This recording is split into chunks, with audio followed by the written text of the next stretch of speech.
Hey folks, my kid got a small desktop style foosball table for Christmas and it has three problems that we need to address in order to make it actually fun.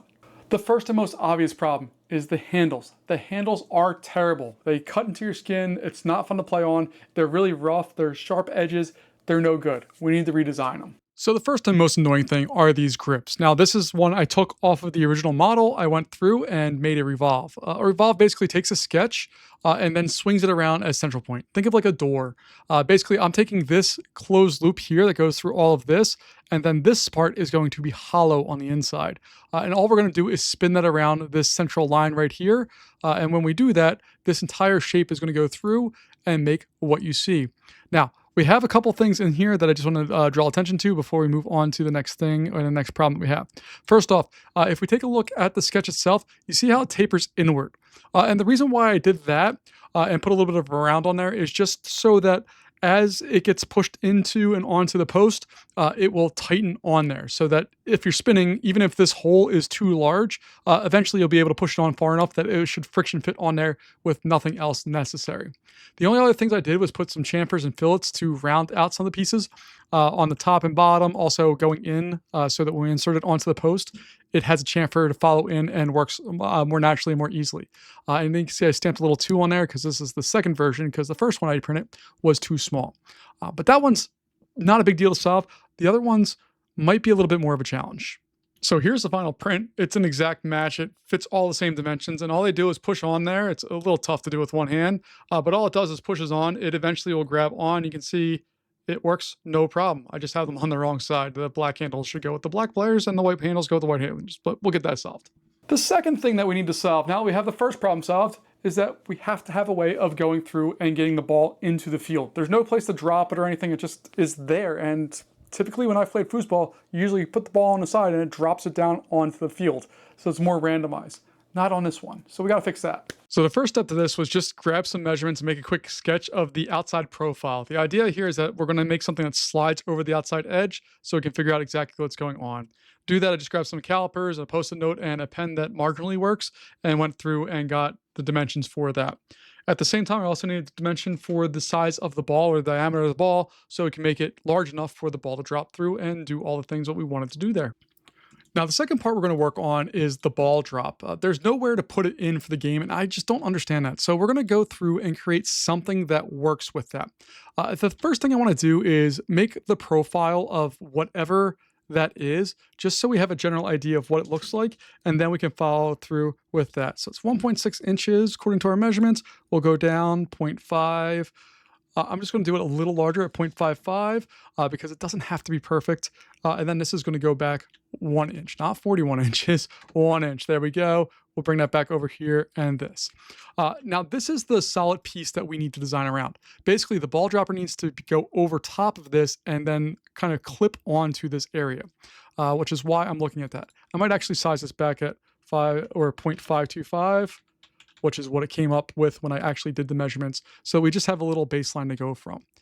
So the next thing I'm going to do is just slowly retrace these lines, making sure to stay out of the outside edges of these, and then we can bring this up. I'm going to put this somewhere up there. I don't really know quite yet where it's going to go. And we'll do something like that. And then dimension between all that stuff, I'm just going to make it really small of like 0.01. Like they're going to be super small measurements between these because they don't need to be very large, and the 3D printer should be able to account for any offset that we need to have there. I can also change the sizing of any of this stuff, and then I'll dimension from here to there. This one I'm going to have at 0.025 just to be a little bit larger because I want some wiggle room with that going back in case my measurement wasn't perfect there. The rest of these don't need to be super, super perfect. And really we have 0.02 as far as the tolerance goes because it goes up and down here and up and down there. So we're good on that. After that, we know the ball has a diameter of 1.25, I believe it was. So we're going to go through and figure out that next part here in a moment. So if it's 1.25, I'm going to put this at 1.5 for now, and then we can play with that down the road here. The rest of it I'm fine with. I just want to set the thickness here. I'm going to put that to be about 3/8. No real reason for that other than I want it to be bulky enough that we don't have to be worried about a kid smashing into it and it breaking or anything like that, because these points here are going to be weak and it's going to be a problem. We'll put fillets on it to hopefully, or chamfers on there to hopefully cut it out a little bit, but there's only so much you can do, especially with a tolerance that's quite like that. What you could also do is put circles on here. So if I put a circle in here and then just trimmed off, I'm going to undo this, but just as an example here, if I trim off these pieces and do something like that, you can see that this will allow that to go in without being on there, and you can close it in much tighter so that it has a little bit more oomph to it. I'm not going to do that. I'm going to keep it all 90s for now, and we'll see what that does. So we'll finish that sketch. We're going to go extrude this. We're going to extrude this whole thing 1.5 inches as well. I think, again, we can play with all that. So we have our giant block of stuff here. Not a big deal, super easy to work with. But our next step here is we need to put the ball drop on. So somehow we're going to need to be able to get this circle on here and have it loop down to over there. There's a lot of ways to do this inside of Onshape that are really up to how you want to use it. I'm going to start sketching from the front here, and then I'm going to do what's called a sweep, which allows you to take a profile or a closed loop and follow a path, and it will cut or add along that path to do whatever you need it to do. So that's going to be my game plan for this one. So I'm going to put my line in here. I'm going to use a construction line, and we're going to sketch line with L and Q for construction line, and that's going to come over 0.75 because we extruded the whole thing 1.5 inches. And then this is going to come up, I don't know, 1.5? Sure. And then we'll put our circle on here, somewhere on that point. And that's going to go 1.75. And the reason why I'm making that so much larger, oh, not 1.7, 1.5 diameter. I actually do need to extrude this a little bit more, so we're going to change that to 1. We'll do that, and then we'll edit our spot here to change that over to 2 inches. And now when we go back in here, we should be good with that. I will have to adjust the height of this as well, but I wanted to make sure it had a little area to go in. And then I just need to make this a little taller. So we're going to go back here and change out some of this stuff and a distance between here. Oh, not 1.5 there. Let's do 1.75. And how does that look? That still needs to be more, I think. So we'll go back in and we'll do that again. So we're going to make that 2 inches. Just a little excessive, but I think it will work just fine. And then we have all of that. So we have our closed loop here. Now what we need to do is have that go up and curve in here. I'm thinking of just having it be a slight incline as opposed to like being a straight shot. Have it be a slight incline and maybe put like a rim or something around the edge there so you can kind of have it go and do its thing. That's what I'm thinking right now. The easiest way to do this, there's lots of ways to do it, but what I'm going to do is I'm going to set up a mid-plane here. And the reason I'm doing that mid-plane, so I'm going to go to plane, instead of offset, we're going to go to mid-plane, choose one side and the other. That's going to get us a plane directly in the center, and if you notice, the origin of that circle is lined up exactly with that point. So I'll sketch on plane 1 here. We got that, and then I can see that I'm straight up from that point. So we'll go up here, we'll find that point, and I'm just going to have it be at a slight angle. I don't know how long it's going to be. I don't know anything about it. And I'm going to probably put in a line, a construction line going across here like so, mainly because it's going to allow me to set an angle, and 15 degrees sounds fine and dandy. So basically what it's going to do is it's going to take this and it's going to cut it back at a 15-degree angle. It's probably going to remove a little bit of the top, and I'm actually okay with that because I have some other plans of things I might want to do with that. But the sweep, all we're going to do is click on sweep. It's first asking us the face, so I want to make sure I hit my closed loop there. And then it's asking for the sweep path. What line do you want to follow? And I want to follow this line. You can see that it's on there, and then I'm just going to say remove, and it's going to cut that entirely out like so. All right. What I'm also going to do here on the top is just go in, and we're going to set some lines. So we're going to set a center point rectangle with the letter R. It doesn't really matter what we're doing with that, but I'm going to do that. And that's going to, I don't care about this dimension necessarily. What I do care about is this dimension, and I want that to be 1.5. So I'll finish that up. I'm going to extrude, and we're going to cut all of this area. We're going to cut it down. And let's say 1 inch, 0.75 should be halfway, I believe. See, I'm trying to make sure it goes all the way into the halfway point of the circle. I think that will be okay. Yeah, that should be fine. And really, I can remove this top piece if I wanted to. I might do that. Let's go ahead and do that as well. So we'll sketch on here. I'll finish that sketch. We'll go to extrude. We're going to click on that, remove. through all and symmetric. So it's going to knock out both sides there. Cool. And then I can go in and put on my fillets and get the rest of that done. But you can see this thing actually starts curving back in because it goes below where the ball should be at. If I'm concerned about that, I can play with the math and do all that, but I'm okay with the general idea of that for right now. So let's go ahead and round off this front edge. We're gonna use a 1/4 inch diameter for that. We'll do the same with this. We'll do the same with that. We'll do the same with that.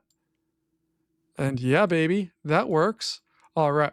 The only problem we have now is we have lots of sharp edges that we need to take care of. So you can fillet those as well. I'm going to take this top one here, over here. We're going to do the sides like so.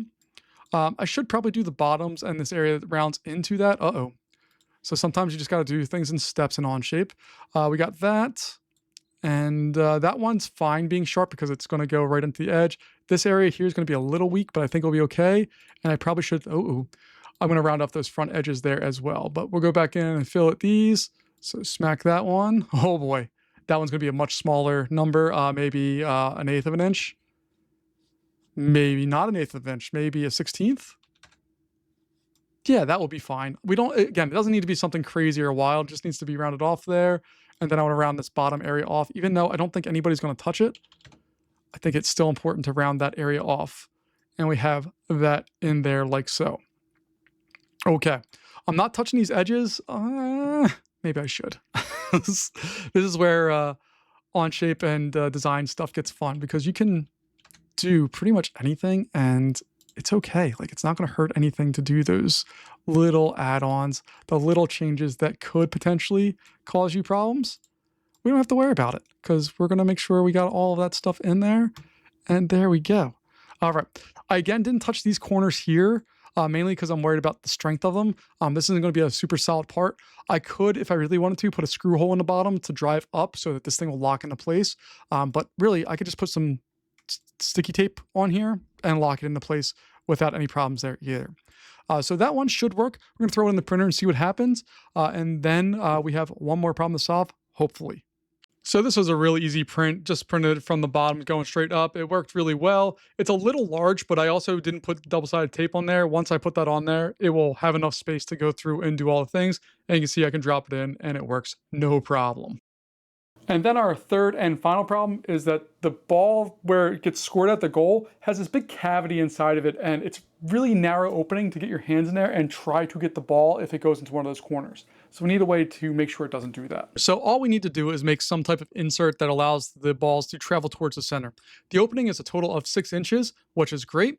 And then the back opening is 3 inches. So really we need to do 1.5 inches on each side that angles down towards the center. And we're not going to do anything wild or crazy here. I think we're just going to print triangles. So we'll put that in there. We'll put this in there. We'll put that in there. And then we'll figure out what exactly we need to do. These could be up to 3 inches. I'm going to make them about 2 inches so they come closer to center. And the height here, I don't think is a massive big deal. As long as it goes down, I think we should be fine. So maybe like a 1/2 inch is probably more than enough of what it needs. Then we're going to extrude this bad boy.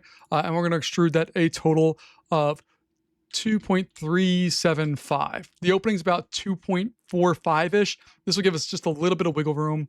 And that's all that should be. I should be able to print that no problem and get it going here. The only thing I'm going to do is add some slight chamfers to the edge here. Just in case anything is a problem at all, we can hopefully solve it real fast.